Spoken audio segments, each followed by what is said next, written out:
Merci de nous retrouver pour cet après-midi, la suite de ce colloque Culture Essentielle.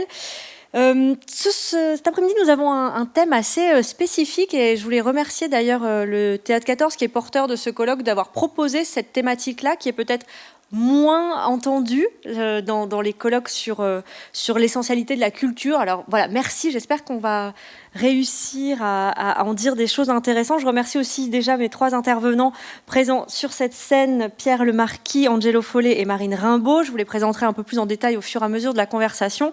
Notre thématique cet après-midi, c'est donc, et vous le voyez écrit sur cet écran, le rôle de la culture dans la construction des individus. Alors, thématique assez large, comme vous pouvez le voir, mais nous allons, ne vous inquiétez pas, rentrer dans les détails et dans le concret, puisque, je vous le rappelle, le but de ce colloque était de constituer une boîte à outils, un argumentaire pour nous permettre de justifier la culture comme essentielle, autrement qu'en le disant, en fait, en ayant un argumentaire un peu plus développé.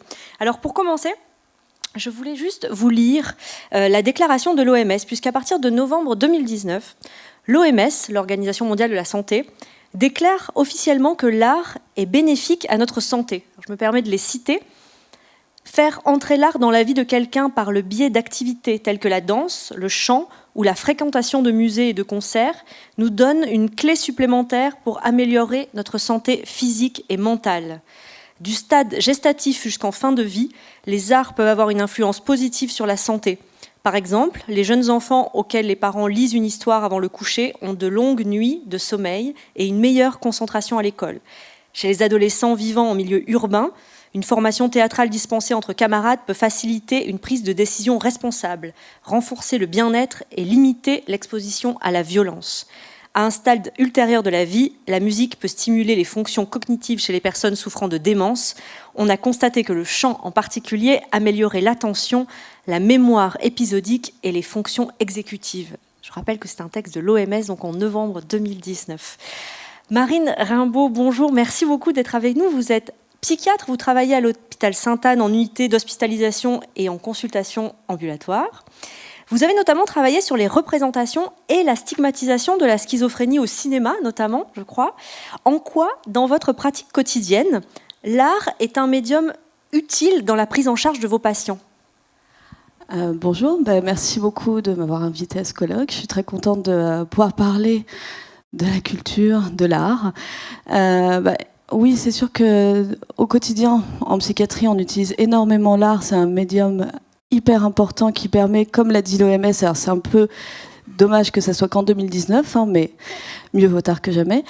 C'est un outil formidable au niveau cognitif. C'est aussi un outil en fait pour s'inscrire dans une identité sociale, ce qui permet à tous de se reconnaître en tant que société. On connaît à peu près les mêmes œuvres, on a écouté les mêmes musiques, on a bougé sur la même chose. Et donc c'est vrai que nous, on l'utilise énormément. Alors que ce soit l'art, que ce soit vraiment que de la peinture ou même le théâtre, énormément, on utilise selon les médiums qui vont le plus parler aux patients. Et ça va permettre vraiment de développer au niveau cognitif, au niveau des interactions sociales. C'est très important pour nos patients. Et bon, c'est déjà pas mal. Mais concrètement, comment ça peut se passer ? Comment un patient peut augmenter justement sa capacité d'être au monde, sa capacité d'être avec les autres grâce à l'art ? Alors, notamment, on a des accords avec le Louvre, par exemple. Donc, ça va être par une visite déjà dans le musée, de découvrir certaines œuvres et après de pouvoir voir lui aussi ce qui saisit de ces œuvres-là, de voir ce qu'il va pouvoir reproduire en ergothérapie, c'est les activités qu'on a artistiques, où là, il va être plus libre au final de choisir, que ce soit la mosaïque, le collage, la peinture, il y a plein de choses. Et donc, nous, ça va pouvoir on va voir sa construction, comment il va se concentrer, comment il va porter son attention sur la chose, comment il voit le monde, parce que au final, c'est une représentation du monde qu'il voit. Et nous, donc, c'est forcément un outil thérapeutique hyper intéressant et aussi qui ouvre pas mal de discussions. Parce que, au-delà de l'activité thérapeutique en soi, il y a aussi, quand on va parler d'un livre, qu'on va parler d'une œuvre, qu'on va parler de musique, ça va être avec les patients, ça va être la manière de briser la glace, de créer un lien, parce qu'au final, on a la même identité sociale, et au-delà du rapport patient-médecin, qu'on essaye d'être le plus horizontale possible en psychiatrie, ça permet, voilà, on est des individus et comment on s'inscrit tous dans cette société en tant qu'individus. On y reviendra certainement plus en détail par la suite. Angelo Follet, bonjour, merci beaucoup d'être là.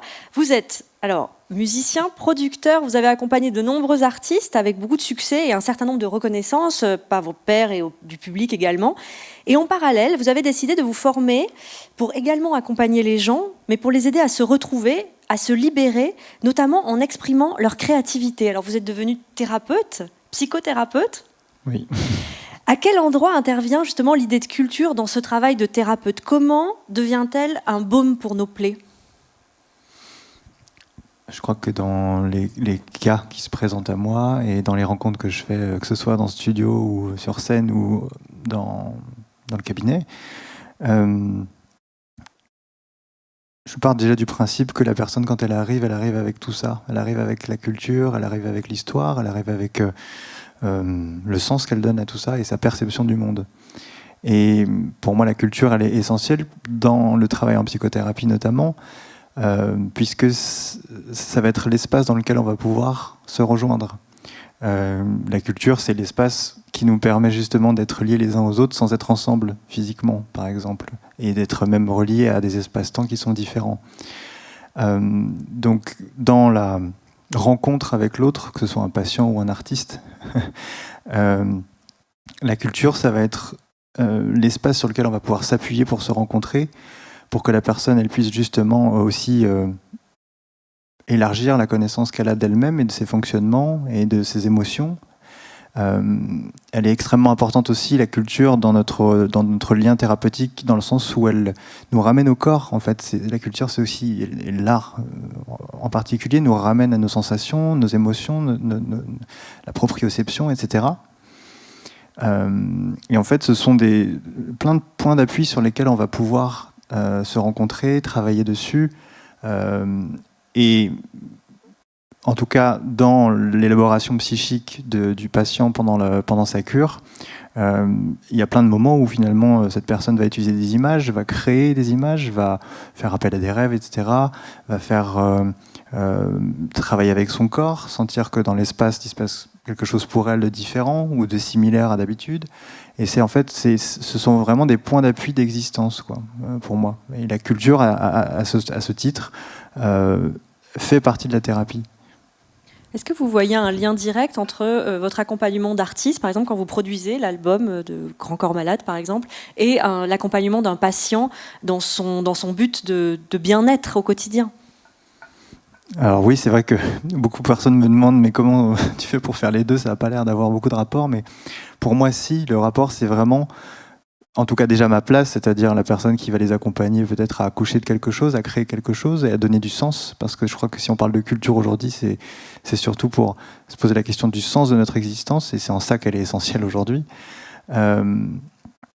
Après, voilà, la similarité, les similarités, finalement, elles sont dans notre relation qui va permettre à la personne qui me consulte, que ce soit un artiste ou un patient, de pouvoir s'appuyer sur moi et d'avoir une espèce de miroir avec lequel il va pouvoir mettre à l'extérieur de lui ou d'elle quelque chose peut-être qui est encore dans l'ombre ou qui est encore non consciente.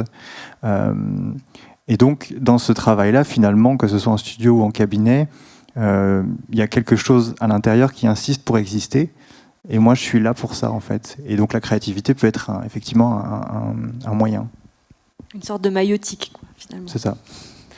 Pierre Lemarquis, bonjour, merci également d'être avec nous, présent à cette table ronde. Vous êtes neurologue et essayiste. Alors, on hésitait tout à l'heure entre écrivain et essayiste, mais je crois qu'on va rester sur essayiste pour l'instant. Vous avez publié plusieurs ouvrages qui lient la neurologie, donc la vie de notre cerveau et celle de la création artistique, la musique et les arts plastiques notamment. Et le dernier en date, L'art qui guérit, paru il y a peu aux éditions Azan, a été écrit pendant le confinement, je crois, vous nous raconterez. Et vous êtes également membre de l'association L'Invitation à la beauté, qui regroupe des scientifiques, des soignants et des artistes pour promouvoir l'intérêt de la beauté dans le soin, à l'échelle cellulaire, neurologique, psychologique et sociale, et nous y reviendrons également. Dans l'ouvrage, justement, L'art qui guérit, vous dites que nous avons deux cerveaux, un cerveau pour Apollon et un pour Dionysos, et que l'art, justement, agit sur les deux. Alors, est-ce que vous pourriez nous expliquer cette histoire de deux cerveaux ? Bonjour Marie, merci pour l'invitation. Oui, c'est de manière très schématique, hein, mais bon, ça permet de bien comprendre les choses et peut-être ce qui se passe en ce moment. C'est-à-dire que, notre cerveau, qu'est-ce qu'il fait ? Il nous capte des informations sur le monde qui nous entoure, il les compare à ce qu'on a en mémoire et avec notre beau lobe frontal, il nous permet d'agir sur le monde. Voilà, donc ça c'est la fonction dédiée à Apollon, la fonction dédiée à la raison. Mais un ordinateur pourra en faire autant. Heureusement, il y a une deuxième partie dans notre cerveau, plus ancienne, plus intéressante, et qui est celle dédiée à Dionysos, donc c'est le système du plaisir et de la récompense. C'est-à-dire, l'art, il va nous sculpter notre cerveau, et en même temps, il va nous le caresser. Et dans ce système du plaisir et de la récompense, on a tout ce qui nous donne envie de rester en vie.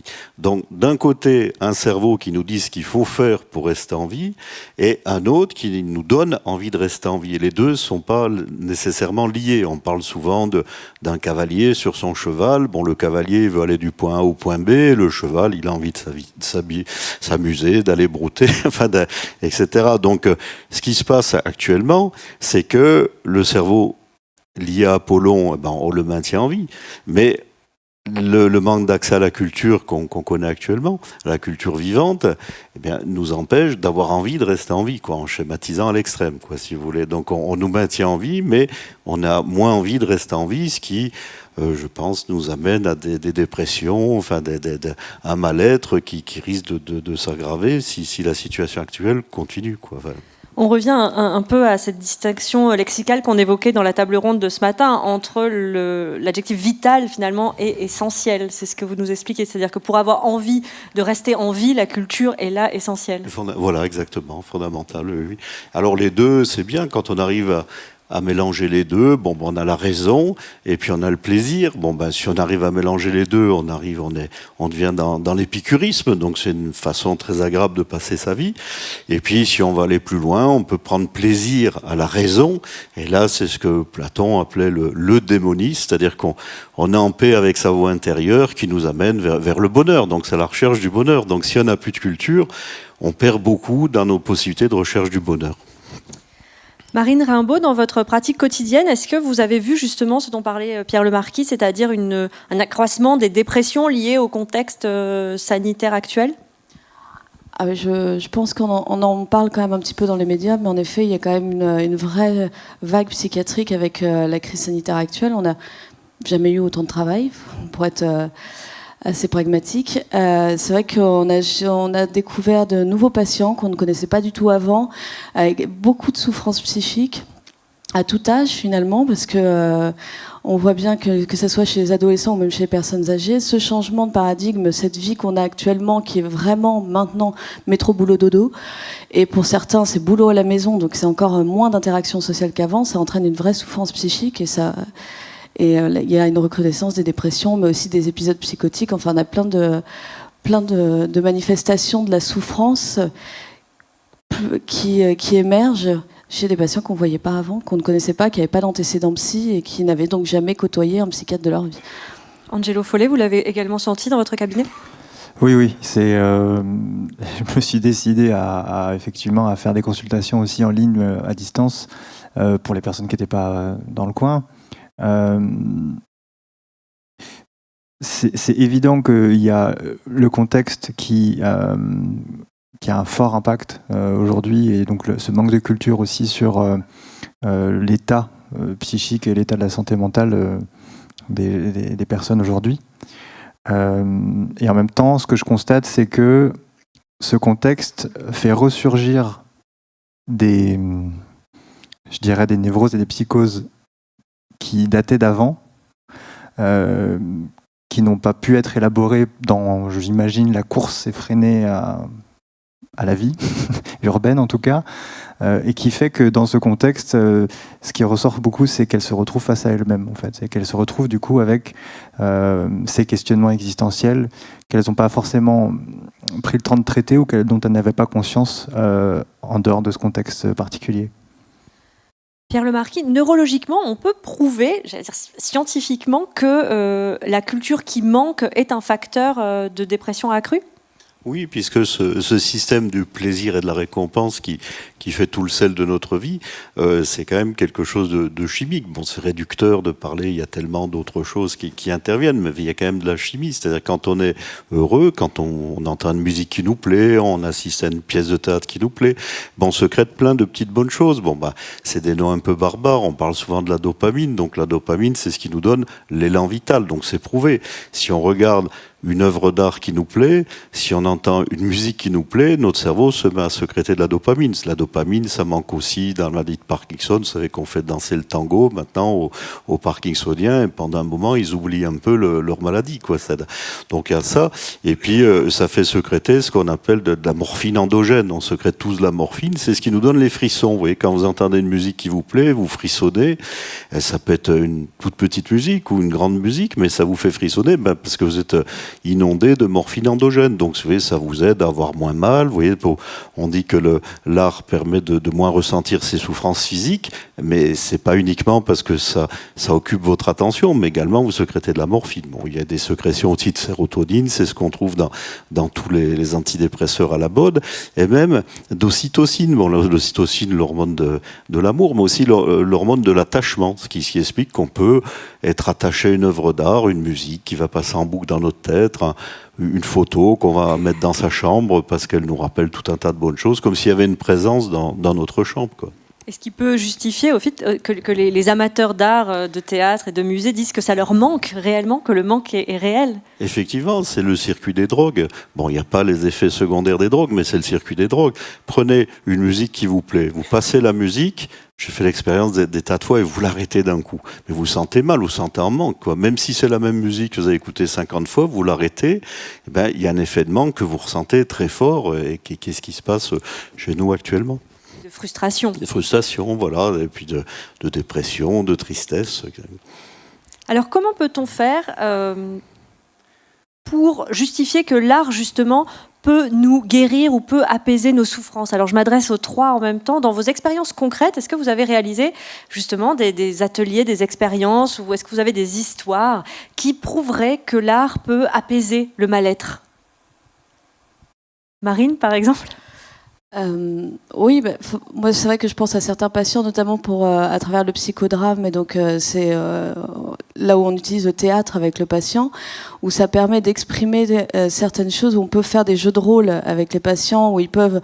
Alors il y a le premier jeu de rôle qui généralement permet de briser la glace, on va dire, c'est ils jouent le psychiatre et je suis le patient. Mais au-delà de ça, c'est aussi après de jouer le jeu de rôle de leur vie au final et de pouvoir mettre en scène certaines choses. Et là, on voit bien les bienfaits au final que ça peut apporter, de se mettre à la place de l'autre, de se rendre compte au final de l'autre aussi.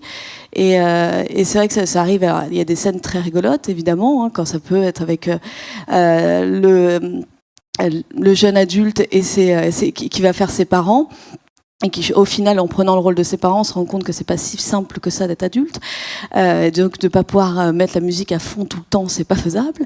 Mais voilà, il y a différentes scènes qu'on peut faire. Et on voit aussi la libération, parce que là, c'est vrai que dans le fait de se mettre en scène, ça me permet de libérer plein d'énergie.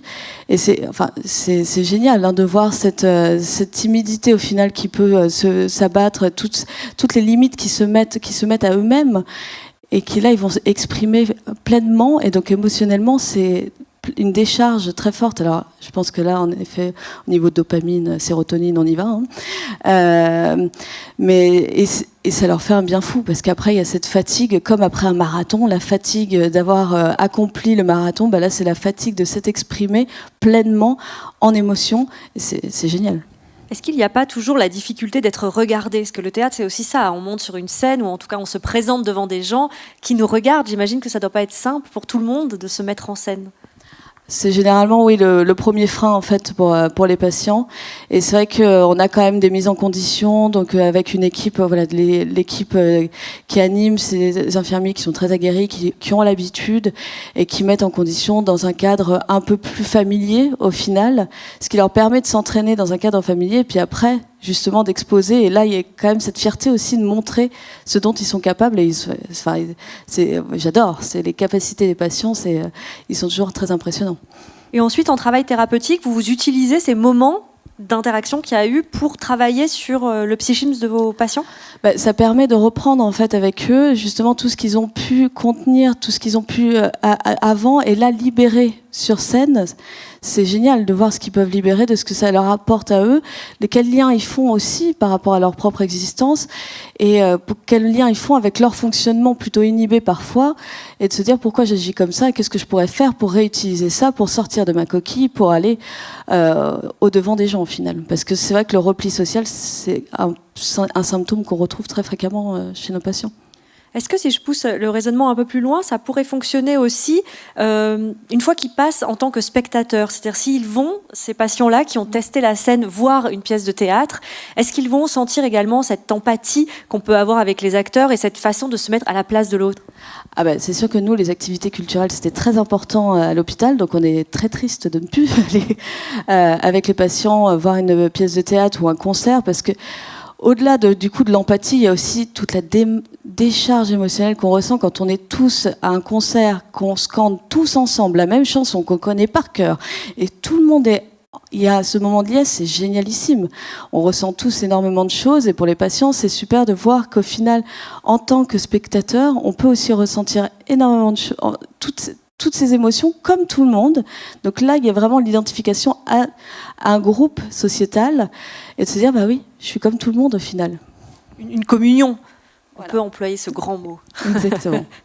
Angelo, vous êtes un peu de l'autre côté, j'allais dire, sur cette histoire de concert, juste pour faire une aparté là-dessus. Ouais. Quand vous créez une musique, quand vous accompagnez un artiste et que vous voyez justement ces publics en liesse, quand nous avions du public, ça vous procurait également un bien-être à vous, créateur ? Oui, alors moi j'ai la chance d'être en studio, donc dans l'intimité de l'artiste, et aussi de pouvoir parfois l'accompagner sur scène, donc il y a un petit peu les deux aspects. L'acte créateur en lui-même en studio est pas toujours agréable et pas toujours plaisant, parce que c'est aussi un accouchement, et comme tout accouchement, il y a parfois de la douleur, on ressasse aussi des histoires passées, on creuse un petit peu quand il s'agit d'affiner un peu le propos. Il y a beaucoup de doutes aussi chez l'artiste, c'est-à-dire vraiment de sentir ce qui est juste pour le créateur, et en même temps sur quels critères en fait, c'est à part le ressenti, à part voilà, et donc l'entourage va souvent donner son avis, etc. Et puis ça va mettre du doute. Donc c'est un vrai passage en fait que de faire un morceau, que de faire un album, et de passer aussi sur scène. Moi, je trouve que ce qui est important aussi dans cette notion de culture et d'art, c'est à la fois le retour au corps, donc le retour à ses sensations, justement, parce que finalement, ce qui nous manque, c'est l'expression, en fait, c'est la forme d'expression, peu importe ce qu'elle est. En cabinet, je peux autant donner un exercice d'écriture qu'un dessin à faire si la personne a du mal à exprimer ou à nommer quelque chose. Parfois, elle a plus de facilité à le dessiner, et ensuite, c'est beaucoup plus simple après de lui donner du sens, et en tout cas de voir un petit peu ce qui se passe pour elle. Et puis je crois que ce qui est important aussi, c'est par rapport au public qui manque de culture et d'art, c'est qu'il y a beaucoup moins d'espace pour s'identifier, pour se projeter, pour imaginer, pour rêver. Alors il y a Netflix, c'est sûr, il y a des séries, il y a des films, etc. Donc on peut encore continuer avec nos héros préférés, continuer à symboliser des choses et à s'identifier. Mais la décharge émotionnelle dont tu parlais juste avant, finalement, elle se fait quand on est ensemble, elle se fait quand le corps est impliqué aussi, quoi. Et je crois que c'est aussi ça qui est très angoissant actuellement, c'est que ce soit les sorties, même où on a le droit d'aller dans les parcs un petit peu, de faire un peu de sport, etc., mais même les salles de sport, etc., les piscines, je sais pas moi, les endroits pour se réunir. Je crois qu'il y a aussi quelque chose de l'ordre de la relation qui est extrêmement essentiel. Parfois, aller à un concert, c'est une excuse pour se voir. Et même des fois, je me suis retrouvé à combien de concerts où j'écoutais pas ce qui se passait, mais juste j'étais content de boire une bière avec quelqu'un avec qui j'avais envie d'être. Donc cette importance-là, c'est pas que dans l'art en tant que forme d'expression, mais aussi de l'espace que ça crée pour se réunir, quoi. Donc effectivement, communion, je pense que c'est un mot qui est important. Oui, les espaces de sociabilité, on en parlait également ce matin, sont importants, parfois même autant importants que l'œuvre qui est présentée, et c'est pourquoi on se déplace. Pierre Lemarquis, vous participez à une association qui s'appelle l'Invitation à la beauté, qui, elle, a plein d'actions très concrètes, je crois. Oui, alors on peut en citer deux. Alors la principale, c'est dans les hôpitaux de Lyon Sud. Donc on a réussi à avoir l'accord d'une doyenne de faculté, d'un directeur d'hôpital, d'une chef de service. C'est pas facile, ça c'est très bien fait. Et donc dans un service, disons, de médecine interne, où on a quand même des patients lourds qui sont là longtemps, on a pu organiser une exposition avec des artistes qui nous ont fait généreux, qui nous ont donné des toiles ou des photos. Donc les patients sont sortis. Puis la nouveauté, c'est qu'ils pouvaient en choisir et les accrocher dans leur chambre. Donc ils choisissaient leur toile qui était accrochée dans la chambre. Et à ce moment-là, c'est Laure Mayoud, donc qui est la vice-présidente de l'association, qui est psychologue, donc qui a fait tout un travail pour étudier ce qui se passait, et tout était changé.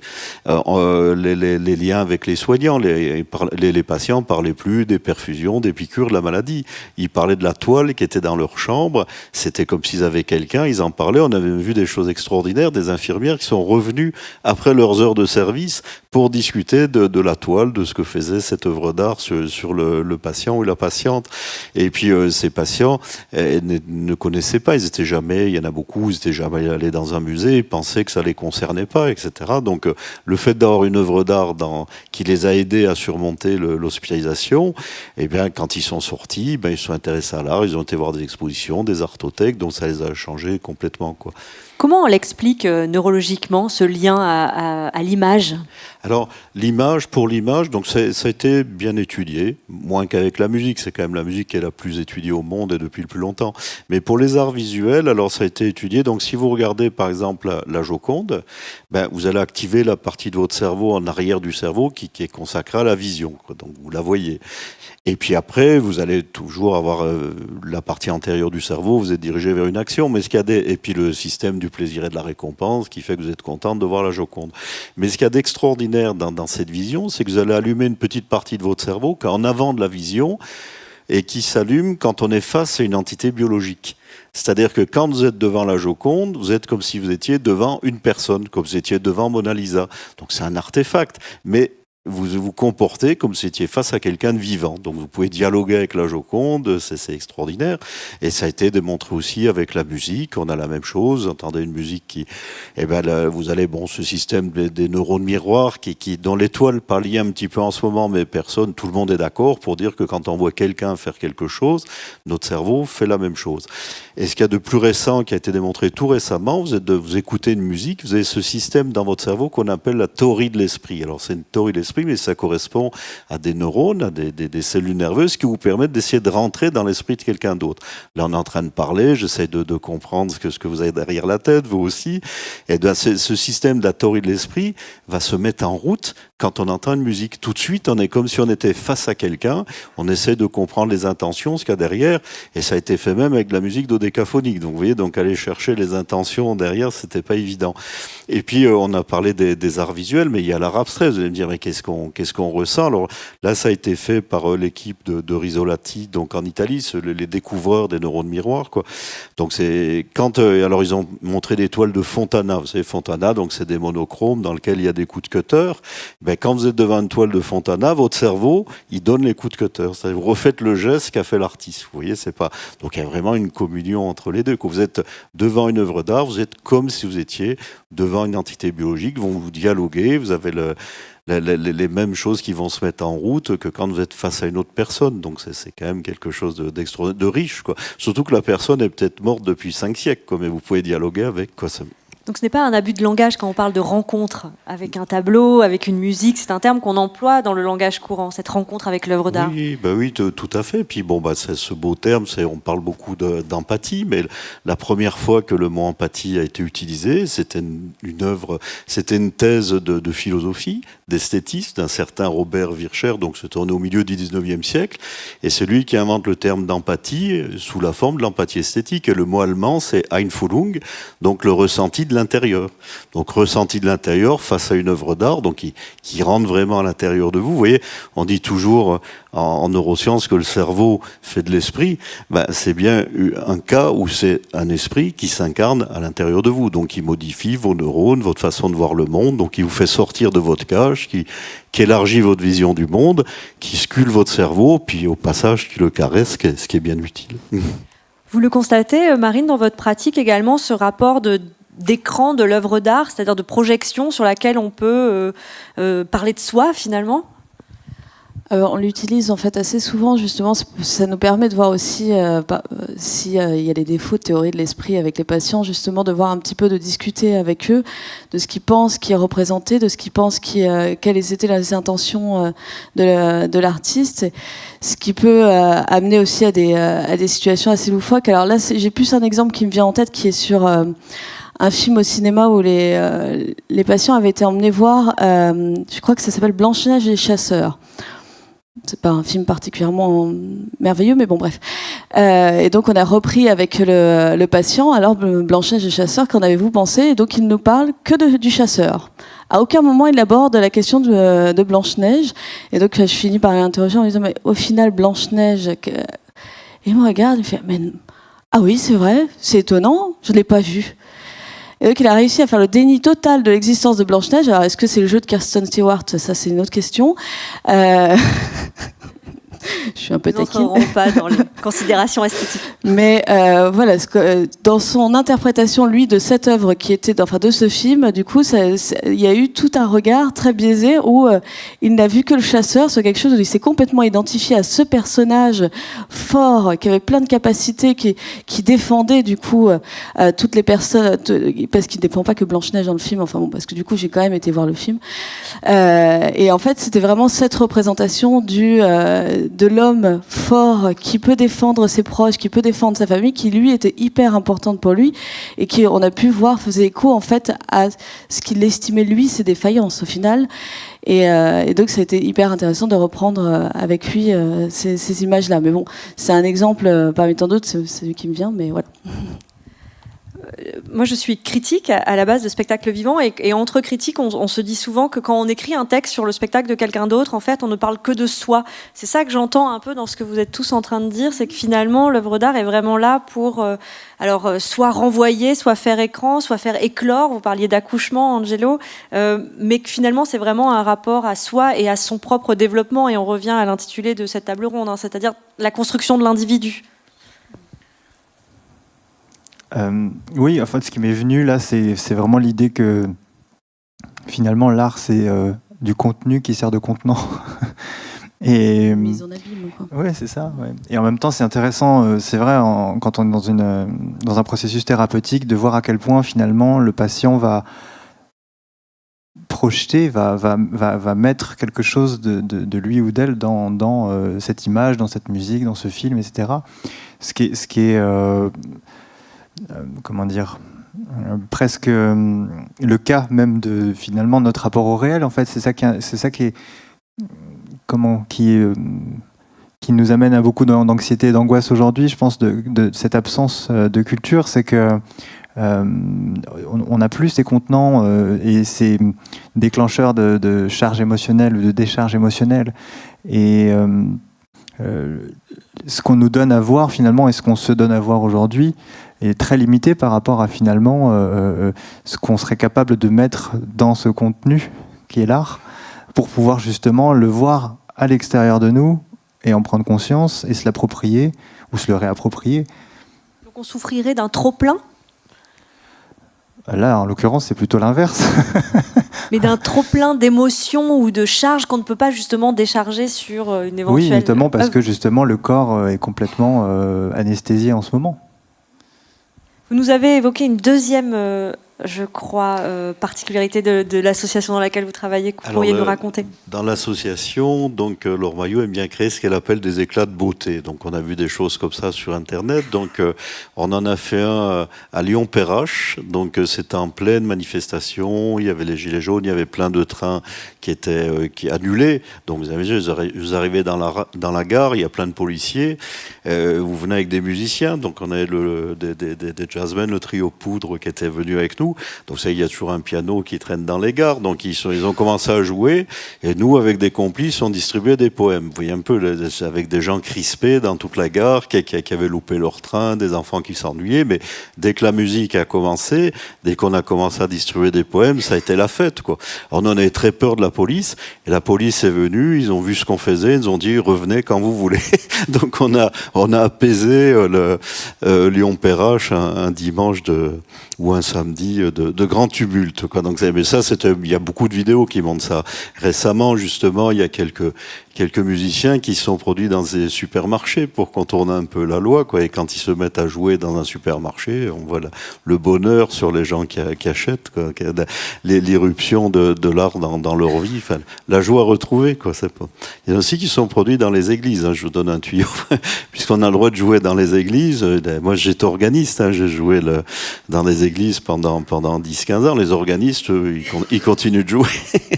Donc on peut jouer si on s'entend bien. Sur Lyon, il y a eu sur Toulon où j'exerce, il y a eu de Charles Berling, c'est arrangé avec Monseigneur Ray, l'évêque de Toulon. Comme ça, il y a des concerts qui ont lieu à la fin de la messe. Donc il n'y a jamais eu autant de spectateurs, de fidèles. Voilà. Ce que vous dites aussi, j'ai l'impression que justement l'art, enfin la culture dont on parle, est sortie de l'institution. C'est-à-dire que là, on donne beaucoup d'exemples qui sont en dehors des cadres de l'institution. Est-ce que c'est peut-être, selon vous, une leçon à retenir de cette crise, c'est-à-dire que la culture est partout et justement peut s'exprimer dans les lieux qui ne lui sont pas destinés a priori ? Ah oui, c'est l'exemple de la citation de Leclésio, quoi.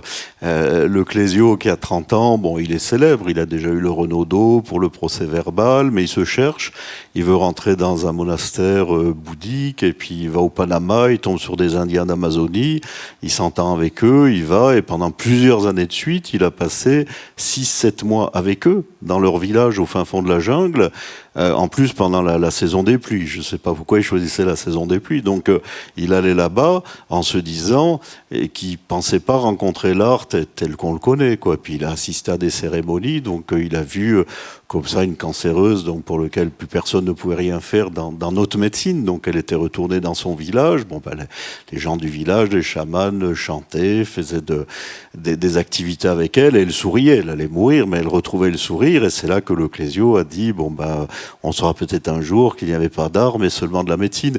Et ça, s'il avait 30 ans, quand il a eu le prix Nobel, dans son discours à Stockholm, il a rappelé cet événement, donc qu'il a hanté toute sa vie. Angelo, sur ces histoires d'institutions, vous avez une position ?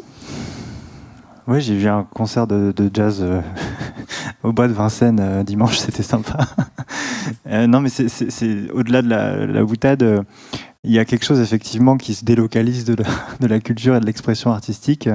Alors elle se délocalise, mais elle se relocalise quand même beaucoup sur les réseaux sociaux et sur les smartphones, mine de rien. En tout cas, c'est ce que je constate avec les artistes de la musique que je côtoie. Pour moi, il y a quelque chose aussi d'essentiel dans l'idée de la culture et de l'art qui est absent aujourd'hui, c'est que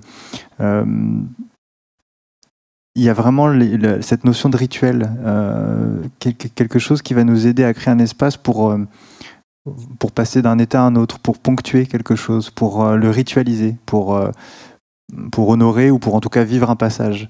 Et moi, ce que je constate aussi, c'est que beaucoup des artistes que je côtoie ont perdu ces rituels, ont perdu le rituel de la scène. Il y a des rituels avant de monter sur scène, pour sortir de scène, pour clôturer une tournée, des rituels quand on a fini un travail en studio, etc.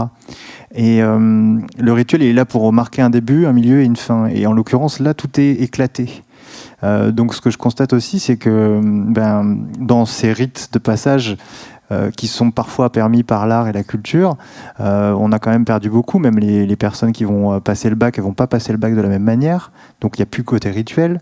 Les mariages, voilà, on sait que c'est compliqué de se réunir. Donc pour moi, ça a un vrai impact au sens social, vraiment, quoi. Plus au-delà du psychique, quoi.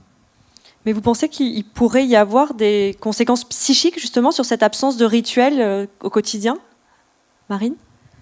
Oui, je pense, parce qu'en fait, sur ce que tu disais tout à l'heure par rapport à Netflix, c'est vrai que premier confinement, on avait accès à l'art, on va dire, Sur les réseaux, sur Internet, on pouvait voir l'opéra, des concerts, mais c'est pas le même ressenti.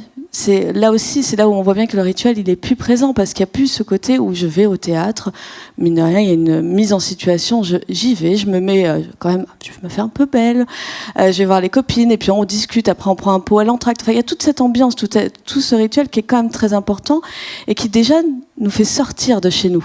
Donc déjà, on lutte contre la sédentarité parce qu'on sort, parce qu'on interagit avec les autres. Donc forcément, au niveau cognitif, on va énormément se ramollir parce qu'on va rester très passif sur nos écrans où c'est pas la même chose. On peut faire autre chose en même temps, on va faire la cuisine en même temps, on va regarder son smartphone, on va faire plus... Et on n'a pas l'attention qui est portée comme quand on va dans une dans une salle de théâtre où là on est sur les fauteuils rouges, il y a cette condition. On se prépare, on sait qu'on va devoir rester silencieux, qu'on sort pas son portable normalement. Enfin voilà, il y a toute cette mise en condition, tout ce rituel. Je suis tout à fait d'accord avec ça, qui est important et qui psychiquement est hyper stimulant. Et c'est là où aussi notre créativité va être beaucoup plus stimulée parce qu'on va porter notre attention tout du long. C'est pas facile de se concentrer pendant 2 heures quand même.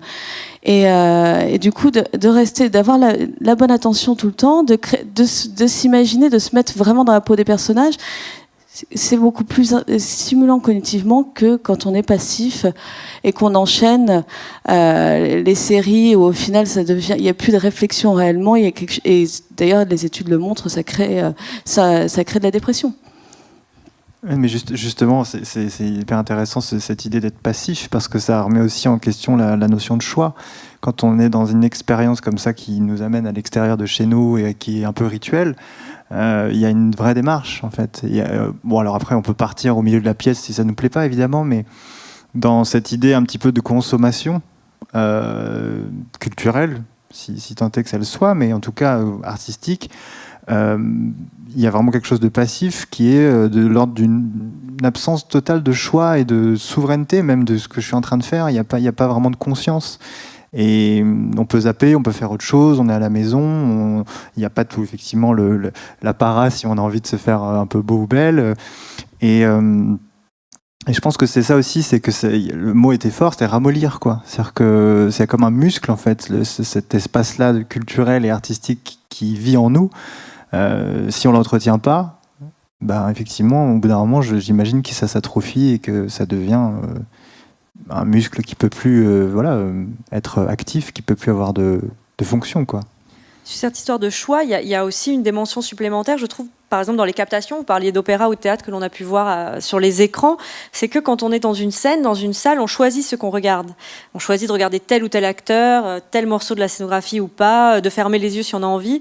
La captation, c'est un choix, c'est le choix du réalisateur qui a filmé d'une certaine manière. Et je trouve que là aussi, on est privé de notre liberté de spectateur au sens premier du terme, c'est-à-dire celui de regarder ce qu'on veut. Vous vouliez réagir ? Ah oui, puis on est privé de ce qu'on appelle la communication non verbale.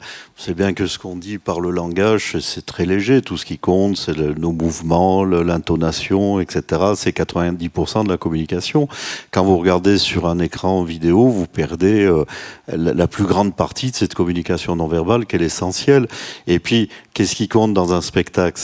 Il y a les spectateurs, il y a les acteurs, mais le principal, ça situe dans les allers-retours entre les deux, quoi. C'est François Chen nous dit, c'est dans l'antre que se situe la transcendance. Donc c'est les allers-retours en permanence qui font un acteur, il a besoin d'avoir un retour de la salle, je pense, et puis le spectateur, il a besoin aussi d'avoir ses retours. Enfin, il y a une ambiance qui se crée. Vous parliez tout à l'heure de résonance émotionnelle, donc il y a des sentiments, et puis on sera différent après. Là, quand on va sortir de cette réunion, on sera un peu différent. On aura échangé, on aura des autres idées, notre cerveau sera un peu différent, on verra plus les choses de la même chose. Je pense que si on a assisté, vous allez voir le même film à 20 ans d'intervalle, c'est plus le même film. Vous avez changé entre-temps, vous voyez autre chose.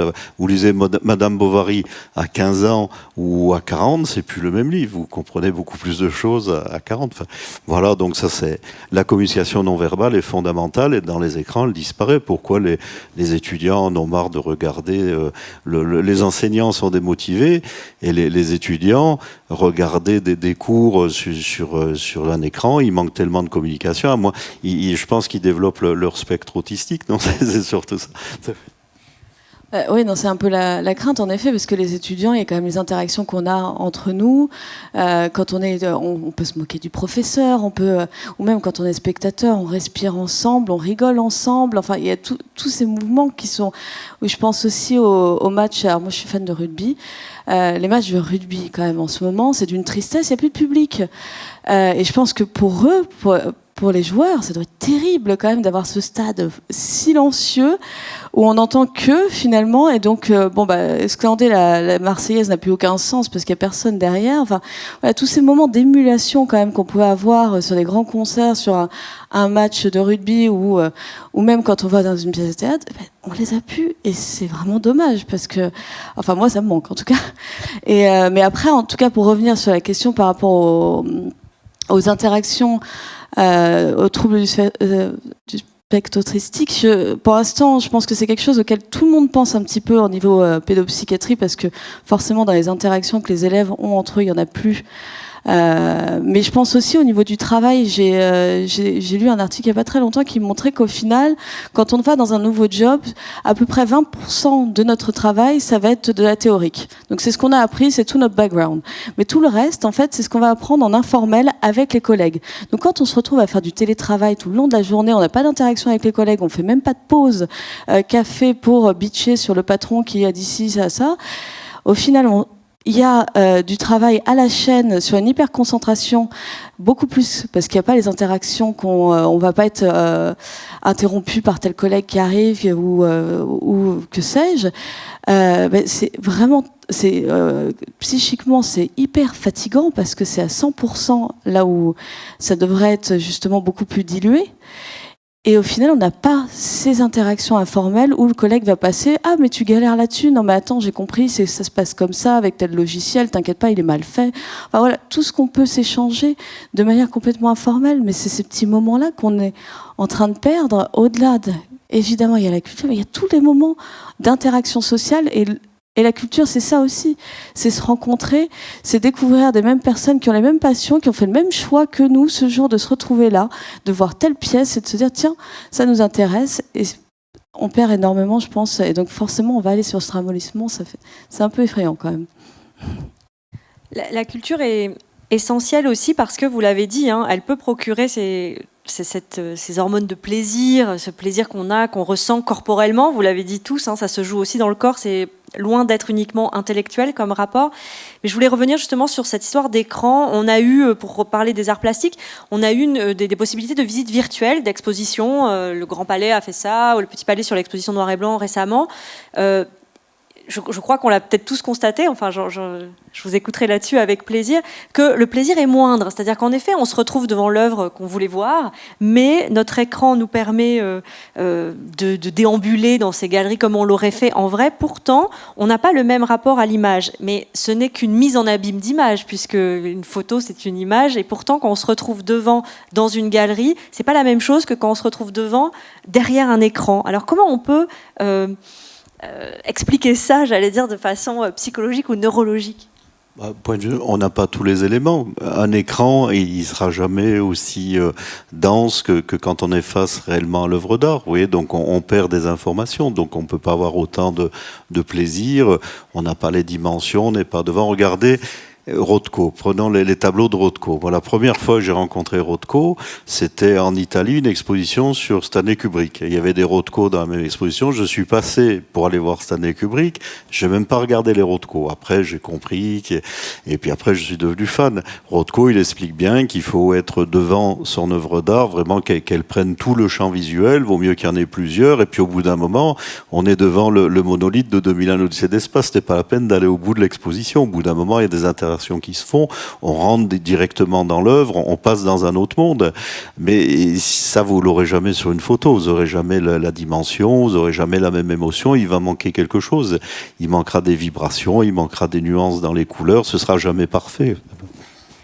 Donc on peut dire que notre plaisir est synesthésique en fait. On a besoin de tout l'environnement en plus de l'œuvre pour éprouver quelque chose. Exactement. Et dès que ça s'appauvrit, notre plaisir s'appauvrit également.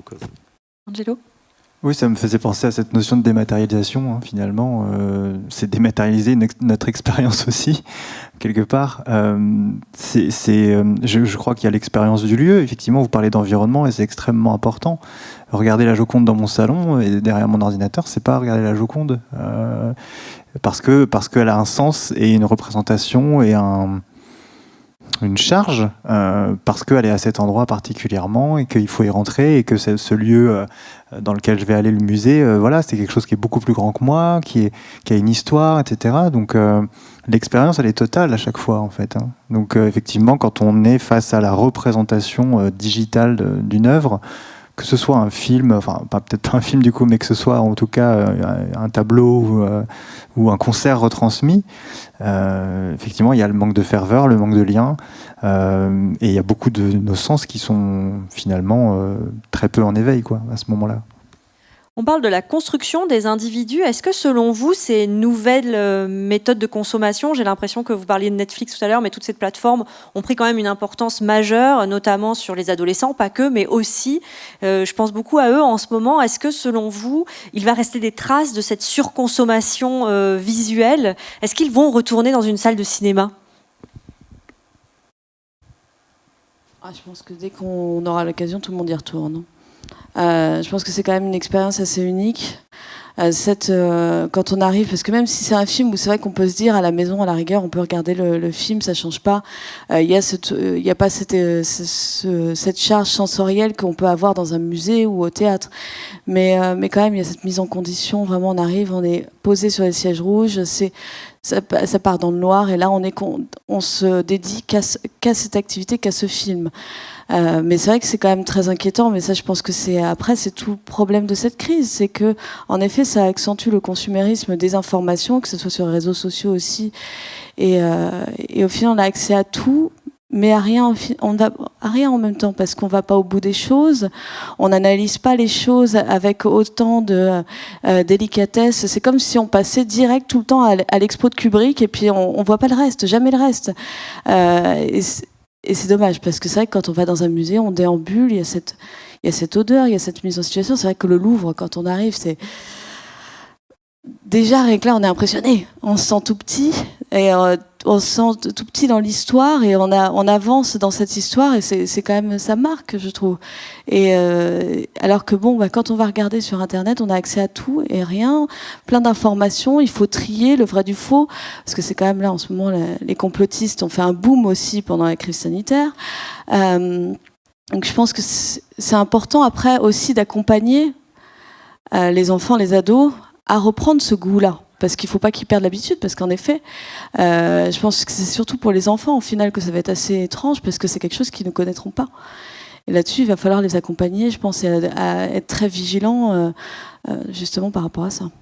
Oui, en effet, c'est vraiment une question d'habitude. Moi, je suis étonnée de voir à quel point les enfants s'adaptent à toutes ces nouvelles conditions, notamment, par exemple, le masque, à quel point dans les écoles, ça se passe très bien. On avait peur au début en se disant dans les écoles primaires, est-ce qu'ils vont pouvoir le porter?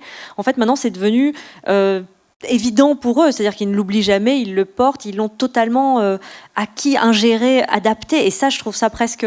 ça fait quelque part peur que toutes ces habitudes de crise soient ancrées en eux comme étant une normalité, et c'est là-dessus où ce rapport au virtuel m'inquiète peut-être plus sur les enfants ou les adolescents. Je ne sais pas si vous vouliez dire quelque chose. Est-ce que je peux rajouter quelque chose ou pas? T'as beaucoup dit.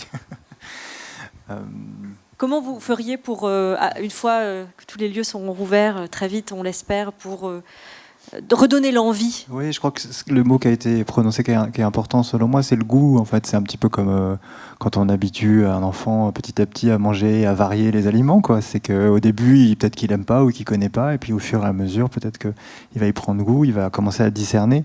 Et ce discernement-là, je crois ça revient encore à la question de choix. Est-ce que, effectivement, si demain tout est réouvert, est-ce que ces personnes-là vont choisir d'être sur Netflix ou choisir d'être au cinéma? Peut-être qu'il y aura un travail de rééducation à faire, et c'est pour ça que je parlais de muscles tout à l'heure. Donc, on ne peut que les inviter, finalement, à réexplorer et à réveiller à nouveau des sens qui auront été un petit peu anesthésiés pendant cette crise sanitaire. Le digital, il a énormément davantage pour la communication de personne à personne, c'est-à-dire vraiment, voilà, il y a une rapidité, une facilité. Mais je crois que l'art nous invite justement au contraire au ralentissement, c'est-à-dire on ralentit, on se pose devant un tableau, une photo, on écoute un morceau de musique qui dure 15 minutes. Il n'y a pas la fonction avancer plus vite. Et ce temps d'élaboration, qui n'est pas du temps de l'ennui, qui est aussi très important, pour moi il est essentiel. Donc on est tous en train de se rendre compte que tout va trop vite, etc. Et en même temps, il y a une angoisse à Pierre Lemarquis. C'est vrai que si l'accès à la culture diminue, on va vers la soumission. Enfin, si on supprime la culture, regardez, les talibans, ils supprimaient même les oiseaux pour que les gens n'entendent pas de la musique. Vous voyez, donc c'est pas. Donc le risque va falloir que ça reprenne. Bon, c'est vrai que devant une œuvre d'art, c'est un des rares cas où on est complètement ouvert. C'est-à-dire on choisit d'être face à une œuvre d'art, de s'ouvrir pour qu'elle rentre à l'intérieur de nous. On fait pas ça dans le métro. S'il y a quelqu'un en face de nous, on se ferme, on va pas. Donc là, on est complètement ouvert, donc il peut rentrer, nous modifier. Donc si on n'a plus cette ouverture, si on n'a plus l'habitude, il faudra certainement une petite rééducation pour que ça revienne. Mais enfin, on a quand même confiance, puisqu'on est fait comme ça. Il n'y a pas un peuple au monde qui n'ait pas d'activité artistique, donc ça peut pas s'annihiler complètement. Ça va revenir, il y aura des braises. Cyrulnik parle de braise de résilience, donc on va le suivre. Alors justement, je voulais profiter des quelques minutes qui nous restent encore pour parler de ce concept de résilience. C'est un mot qui a été beaucoup employé ces derniers temps, trop et trop mal certainement aussi. En tout cas, on constate un rejet, je ne sais pas si vous l'avez aussi constaté sur les réseaux sociaux, dans les conversations qu'on peut avoir avec les gens. J'ai l'impression qu'il a tellement été utilisé partout et mal qu'on ne veut plus l'employer. Est-ce que vous osez, vous, chacun, encore le prononcer, et est-ce qu'il a du sens pour vous, ce mot résilience ? Pierre. J'ai la chance de pouvoir travailler avec Boris Cyrulnik, donc il est sur Toulon. Bon, je participe à l'enseignement d'éthologie, je fais les cours de neurologie. Boris Cyrulnik qui a inventé, en tout cas qui a théorisé ce concept de résilience. Exactement, avec une vision qui est un peu différente de celle des Américains, quoi. Pour les Américains, la résilience, c'est simplement, il m'arrive un coup dur, je m'en sors.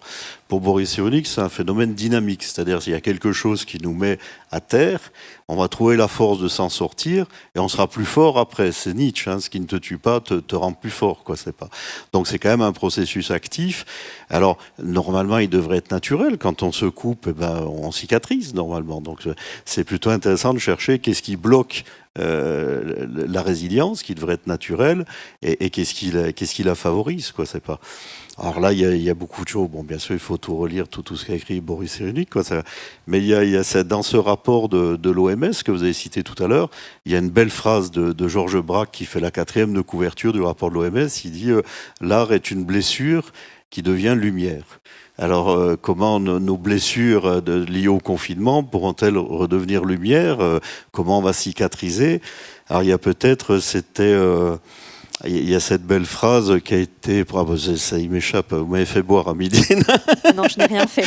Enfin, il y a cette belle phrase, quand même, si un couteau vous blesse... Ah, de Beuys, Joseph Voilà, Beuys. Joseph Beuys, quand même, qui s'y connaissait en matière, puisque apparemment, donc, il avait eu un accident d'avion, d'où il s'était sorti toute son œuvre dérive de là, et il considérait, lui, vraiment que l'art était thérapeutique, quoi. Donc, c'était vraiment... il était une sorte de chaman. Si un couteau me blesse, il faut mettre le pansement sur le couteau. Hein. La phrase, je m'en souvenais. Donc, si un couteau vous blesse, donc vous avez la cicatrice, il faut mettre un pansement, mais pas sur la cicatrice, sur le couteau, pour qu'il vous blesse plus. C'est comme ça que ça a été le premier artiste, un Allemand, qui avait été dans la Louve à feu, qui ose parler d'Auschwitz et faire une représentation d'Auschwitz dans les années 60. Il a fallu du temps pour que les langues se délient. Alors comment il fait son Auschwitz ? Eh ben, il fait comme son élève Ansel Kiefer le fera, c'est-à-dire il le met sous cloche. C'est-à-dire Auschwitz c'est sous cloche, donc il y a un pansement sur le couteau, et qu'est-ce qu'on voit dedans ? Des choses assez épouvantables, hein, une réchaud à gaz, du gras, mais des choses positives. Le suaire de Turin, vous voyez, qui oriente vers une résurrection. Donc il a réussi à en parler en faisant en sorte que ça blesse plus et qu'on puisse en sortir. Donc je pense que la lumière reviendra, il n'y a pas de souci. Sur ce concept de résilience, je pense qu'en effet, là, c'est un terme qui maintenant fait un petit peu peur, parce que je pense qu'il a été associé en fait à tort avec acceptation et docilité. Et que c'est comme si, du coup, on arrêtait de se battre contre la Covid, contre cette crise sanitaire, et comme si alors que je pense que ça déplace un petit peu le problème. En fait, oui, je pense que les Français ont fait preuve d'une grande résilience, parce que moi j'étais très impressionnée au premier confinement, parce qu'en effet, il y a eu un respect incroyable de ce confinement. Alors moi, j'allais à l'hôpital, hein, je me sentais la reine de Paris, j'étais toute seule dans Paris, c'était incroyable, et je me disais, mais comment font les gens pour vraiment accepter ? Et je pense qu'en effet, il y a eu cette résilience, et qui après a été associée à, oui, comme si c'était, on est docile, mais non, c'est pas ça, on veut se rebeller.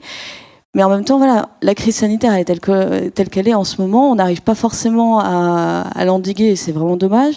Je pense que le gouvernement fait comme il peut. Hein. Et c'est vrai que c'est comme si on acceptait au final et qu'on baissait les bras devant cette situation. Et c'est pour ça qu'on n'utilise plus ce terme de résilience. Mais si, je pense qu'au contraire, il faut plus le garder sur la définition que tu viens d'utiliser.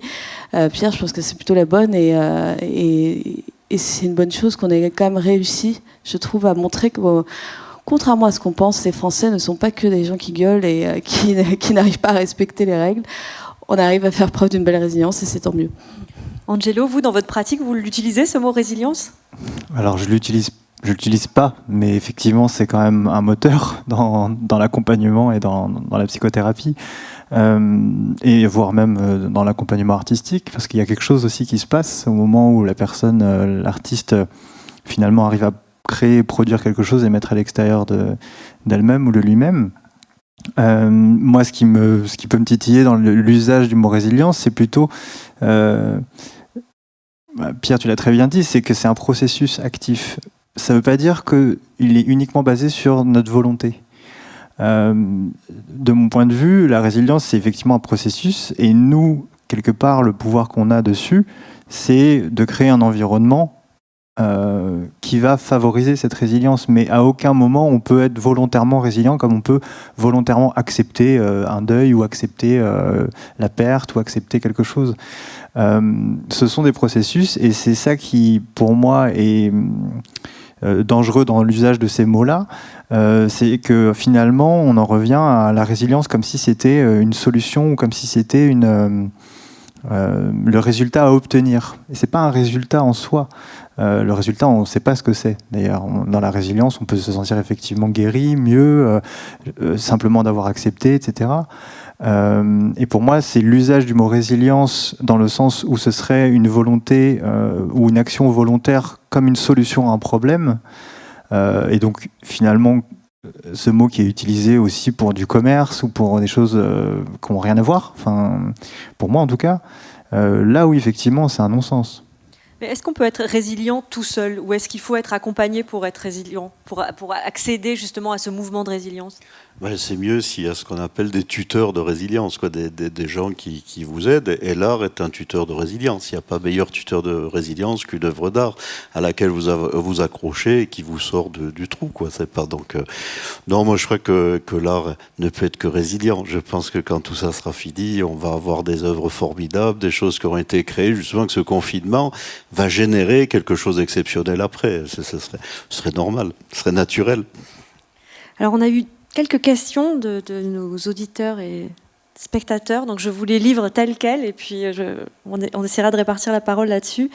Justement, sur ce que vous venez de dire, est-ce que l'art a le même intérêt psychologique, physiologique pour le créateur ? Certains artistes vivent leur art en toute solitude et sans communion, alors que se passe-t-il psychiquement pour l'artiste ? Alors peut-être que vous êtes notre créateur de la table ronde, vous pouvez peut-être commencer.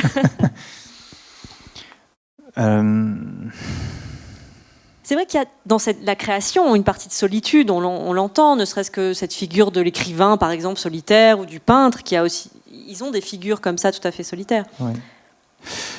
Ce qui me paraît épineux comme question là, qui est soulevée, c'est la fameuse question de est-ce qu'il faut souffrir pour créer ? L'artiste maudit. Voilà. Je vais uniquement parler de ce que j'ai perçu de mes expériences, c'est que dans la plupart de mes expériences avec ces artistes, c'était les deux, c'est-à-dire qu'il y avait un intérêt à créer pour pouvoir effectivement vivre une forme de résilience, exprimer quelque chose, le mettre en forme et pouvoir le partager à un public pour qu'il soit reconnu aussi, parce que le public a un rôle énorme dans la part artistique, c'est qu'il peut permettre de reconnaître ça. Ça existe parce qu'il y a quelqu'un pour le regarder, en fait, ou l'écouter. Donc il y a cette partie-là, et à la fois, j'ai pu constater qu'il y avait un intérêt peut-être un peu moins évident, mais quand même présent, de l'artiste à entretenir peut-être plus le personnage à la limite qu'une forme précise de névrose ou de pathologie, mais en tout cas à entretenir un terreau sur lequel il pourra s'appuyer pour pouvoir parler des chocs émotionnels ou des expériences difficiles qu'il ou elle a traversées. Donc il y a vraiment les deux. Et ce que j'ai pu constater parfois, c'est qu'en fin de cure, il y avait des artistes qui arrêtaient.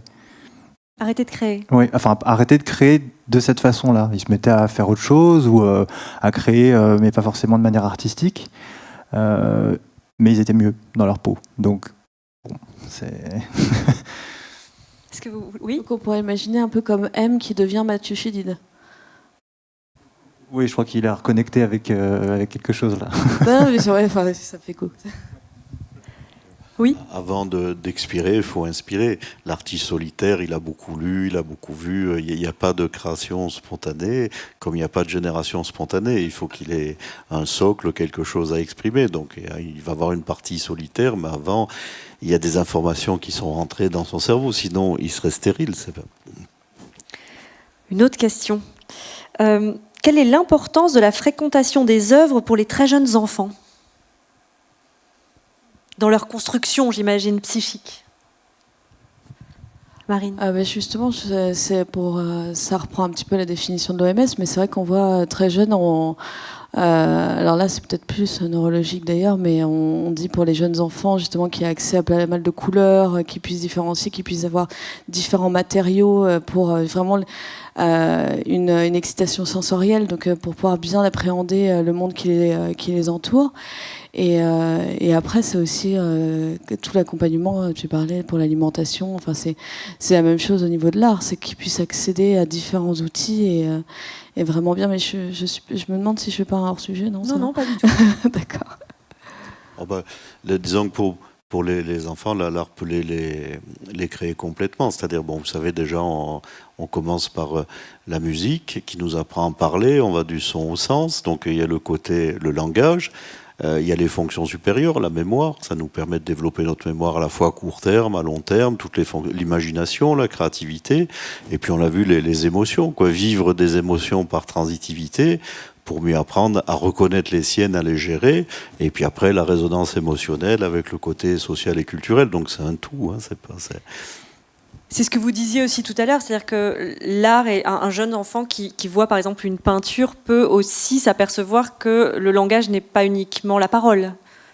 Oui, surtout quand on parle de musique, mais c'est vrai que c'est Boris Cyrulnik qui parlait de ça, il parlait très bien de ça en disant que si on voulait prendre soin d'un petit bébé ou même d'un enfant qui est encore dans le ventre de sa maman, il faut prendre soin de la mère. Et donc, si la maman écoute de la musique pendant qu'elle est enceinte et que ça lui fait du bien, que ça lui donne accès à des émotions, etc., le bébé va le sentir. Et c'est déjà une première expérience artistique finalement, que pas forcément d'écouter ou de donner du sens à ce qu'il entend, mais de sentir que son environnement est réceptif de manière positive et plaisante pour lui. Alors j'enchaîne avec une autre question. Beaucoup d'œuvres cinématographiques sortent en ce moment et traitent de la crise, des épidémies, des contagions. Est-ce que cela ne participe pas à renforcer une certaine angoisse ? L'art ne devrait-il pas participer plutôt à notre évasion psychologique ? Alors peut-être sur l'angoisse, oui, allez-y. Peut-être comme quand on rejoint Joseph Beuys, c'est des œuvres d'art, donc c'est la pandémie sous cloche, donc peut-être qu'on la verra de plus loin et qu'on aura mis le pansement sur la pandémie. Je pense que le cinéma, ça a toujours été aussi un reflet de la société à un point donné, donc c'est pas étonnant qu'au final on parle énormément de ce sujet-là en ce moment. Je pense que les gens aussi, même si on a besoin de se distraire, on a besoin peut-être de dédiaboliser en finale cette crise en la mettant en scène, et peut-être faut voir les scénarios derrière, mais si on en sort, c'est peut-être un happy ending, on a besoin de ça en ce moment. En même temps, je crois que vous aviez travaillé sur la stigmatisation justement de la schizophrénie via le cinéma, et je crois que vous disiez que certains patients étaient chargés de ces représentations-là et du coup vivaient leur maladie peut-être plus mal parce que le cinéma en a fait quelque chose d'un peu monstrueux, alors au sens premier, c'est-à-dire un peu massif comme ça. Donc, est-ce que je crois que la question peut-être sous-jacente de cet internaute, c'est est-ce que ça va pas plutôt nous pénaliser, est-ce que ça va pas nous laisser en tête des images comme ça un peu apocalyptiques qui nous empêcherait de redémarrer? Mais si, c'est toujours un petit peu le problème. Par exemple, le soir des attentats au Bataclan, au final, le fait de regarder sur BFM pendant toute la nuit en boucle et en boucle et en boucle, ça a créé des syndromes post-traumatiques, rien qu'en regardant. Et les gens n'ont pas eu à vivre, au final, ces terribles événements. C'était comme si, à travers la télé.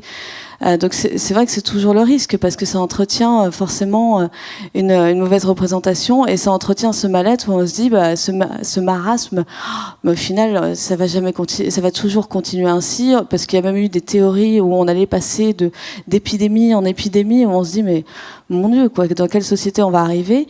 C'est sûr que c'est le risque. Angelo, vous vouliez ajouter quelque chose? C'est ce qu'on est en train de dire finalement, c'est que on agit sur la culture et la culture nous agit. Donc il y a vraiment une relation avec cette culture et avec la façon dont on se représente le monde et dont il est représenté et comment on le reçoit. Après, moi, ça me ramène encore, et pardon de reparler de ça, mais ça me ramène encore à l'idée de choix. C'est-à-dire, qu'est-ce qui fait que je vais regarder ça en continu? Qu'est-ce qui fait que je vais choisir de regarder ce film qui semble être sur le sujet de la pandémie ou sur le sujet d'une crise, etc. Encore une fois, ça reste, ça a un impact évident, mais ça reste quand même un contenu sur lequel je vais projeter quelque chose. Et qu'est-ce que je vais mettre de moi dedans? Donc, je peux très bien regarder un film sur les volcans, je ne sais plus comment ça s'appelait, Volcano à l'époque, dans les années 90.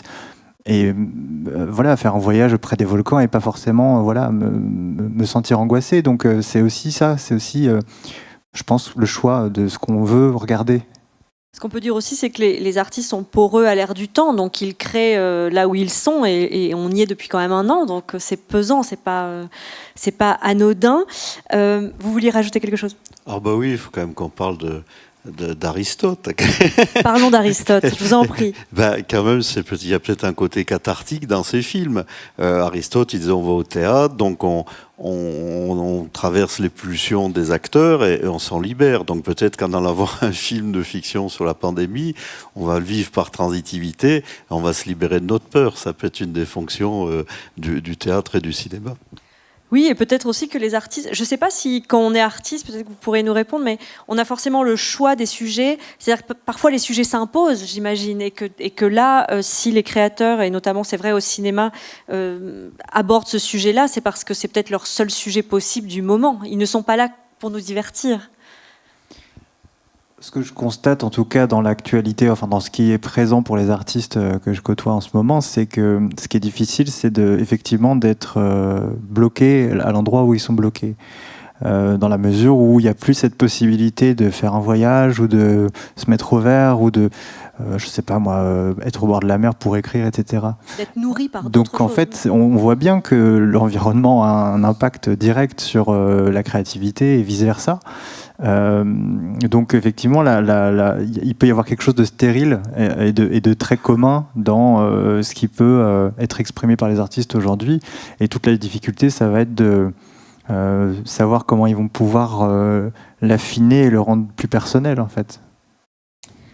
Il y a un internaute qui vous demande des conseils, des trucs et astuces. Alors je vous lis sa question. Mais comment continuer, alors que nous sommes confinés et bientôt reconfinés, à s'imaginer, à sortir de notre quotidien? Comment s'évader? Puisque nous n'avons plus ni l'art ni la culture. Il y a des gens qui commencent à s'habiller pour aller regarder la télé. Ils vont regarder un concert à la télé, ils s'habillent, ils se font beaux, ils recréent des rites, justement.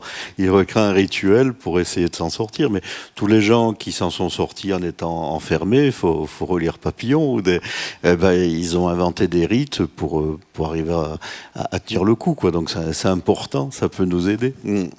Oui, dans le premier confinement, on avait ce rituel des balcons qui en a été un pendant le premier confinement qu'on a perdu au fur et à mesure, mais qui a remplacé, je crois, les petits temps de sociabilité. Ils étaient à ce moment-là à 20h au balcon. C'est vrai que la place du rite, elle est essentielle dans la mesure où c'est quand même ce qui nous permet de structurer notre espace-temps et nos sociétés. Donc là, on voit bien que dès qu'il fait beau, il y a des personnes qui vont se réunir pour boire l'apéro. Et l'apéro, c'est un rituel comme il y en a plein. Donc l'idée, ça va être effectivement de trouver comment structurer notre espace-temps en ritualisant des moments. Même si on est chez soi, moi je sais que il n'y a plus l'occasion de faire du sport à l'extérieur, il n'y a plus les salles, etc. Donc les moments où je vais choisir de faire mon sport, au lieu peut-être de le faire de manière automatique, un peu passive, peut-être de m'arrêter au milieu parce que finalement en fait, j'ai plutôt envie de boire un coup ou d'arrêter. Peut-être c'est de recréer, en fait, de restructurer notre quotidien et de voir que finalement on peut vivre autrement en changeant pas grand-chose, quoi. Même si évidemment il y a quelque chose qui manque d'essentiel, qui est la culture et l'art. Marine, vous avez des trucs et astuces? Moi, ce que je disais pas mal aux patients, parce que c'est vrai qu'on s'était pas mal adapté, on avait fait aussi des téléconsultations, enfin on avait fait au mieux, hein, c'était d'essayer vraiment de séparer les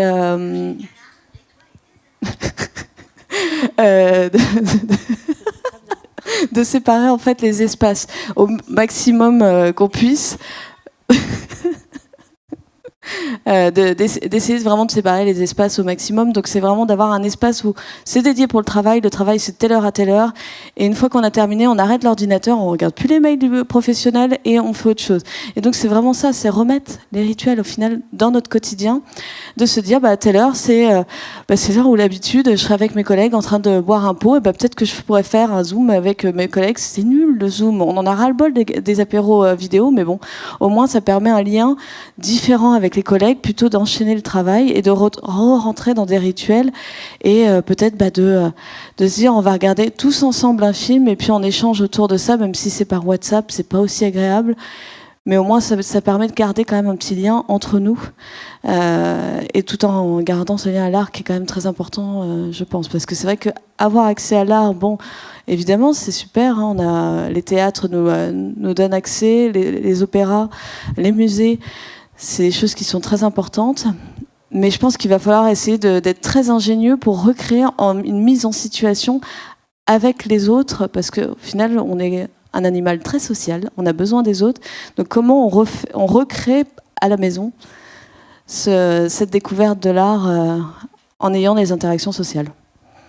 Vous l'avez tous un peu dit, hein, la culture est essentielle, notamment sur cette dimension de rencontre et de sociabilité. Nous en sommes privés. Est-ce que vous n'avez pas l'impression, dans vos consultations avec vos patients ou les gens que vous côtoyez, que notre rapport à la réalité va être profondément marqué par cette crise, dans le sens où, on le disait ce matin, le spectacle vivant, le théâtre, c'est une illusion que l'on accepte tous, c'est un pacte d'illusion. On sait que ce qui se passe sur la scène, c'est faux. En même temps, on le vit en même temps que les acteurs qui y sont. Est-ce que ce rapport, cette décharge-là qu'on n'a plus, ce lien à l'art qu'on n'a plus, est-ce qu'il va modifier notre lien à la réalité ? Il nous reste 5 minutes, alors ça sera peut-être notre dernier tour de table, et je vous laisse également peut-être conclure avec cette question très ouverte. Pierre ? Il faudra, si ça s'éternise, il faudra du temps pour s'en sortir, c'est sûr. Enfin bon, je dis comme le point positif, c'est que l'art existe dans toutes les cultures au monde. Il n'y a pas une seule culture où il n'y ait pas d'activité artistique, donc il devrait quand même nous rester quelque chose. On ne va pas en sortir complètement zombifié ou robotisé, donc il reste un espoir, c'est sûr. Ce qui est fou, c'est que quand je vous écoute, j'ai l'impression que la culture est en effet tellement fondamentale, anthropologiquement parlant même. Alors comment on en est encore aujourd'hui à se poser la question, est-ce que la culture est essentielle ? Parce que justement on en a plus, on en a moins, donc d'un coup on s'en rend compte, on se pose la question, mais la question ne devrait pas se poser, c'est une évidence.